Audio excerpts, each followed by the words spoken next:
Kajing pilihan na kitab kipawar kalanong kabaar kuway kadkat kabaningkang do banriyo sipo do bakat lai. Kadanod yung siem kalong kanur hakaktin utray upan paya ka kat shabaw mon baro kajing le jang ubriyo kalong kabaday haki kmat jang u. Henry utray utaw ya kadonod banle ya kabaday bat kabasyong ham. Kakampen subhay utray ban kajing kenya. Kikmat kibameng bat kidonod kabasarong kasyarap jong urius niyo kilong kapom. Kajing temu uba minot ki alambet siya kajing pahu. Henry jar uba kerki unpoy siya kajing kerdu. Kajing yu spa do thulit bathok kalong tang kajanhaw kabaja langay. Bat kasarwya jong kajing yam. Kamensim urus niyo katreu tang ya kajing sniyo upara marjan jong u.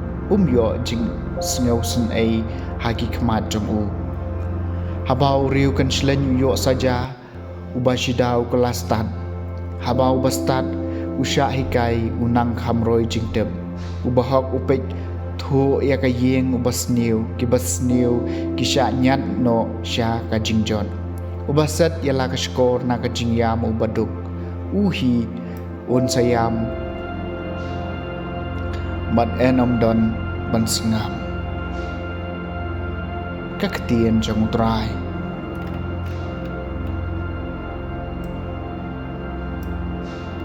kasam shispakat kendai tu yalam menga kutray hakalenti hukum jumi sukito kibakalenti jungki kalong kabaklem thobria kibaya hakaany utray to pensuto engai kalenti ki adong jumi matngan puson ni kika mapala jumi to yalam yang ngatrai hakilenti ki hukum jome ngalajiet ya kalenti jong kajing bat jutang ya kirai jome ngalapat scam to ai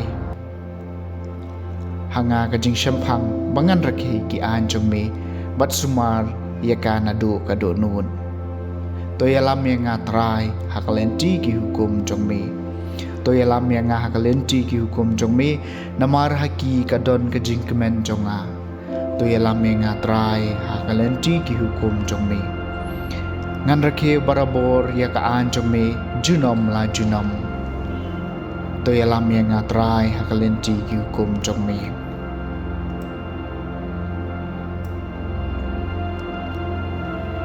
kajing pilihan gospel bakot kat kumulukas kalong bakra kat kendah do bar puway